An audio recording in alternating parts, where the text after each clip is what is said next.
बे समाव जोङो फाथोनि आबाद नागिरनानै गिदिं गिदिं मोनफैनो हादों नैबे मोनसे गामियाव। गामिया नाथाय बर' गामि नङा, गुबुन हारिनिसो। थेवबो जों नायदिनि नाथाय फाथोआ धसा फाथोसो। बेखौथ' नारजिबो बानायनो हाया।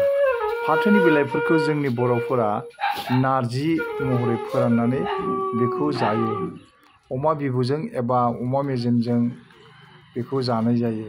भज कास सारादुफोराव बे फाथोनि नारजि अरगाराबा बर'नि सारादुनि खामानिया जोबनानै थाङा। जायानो दाजाथों, बेथ' धसा फाथोसो नालाय बेनि बिलाइखौथ' जोङो लांला।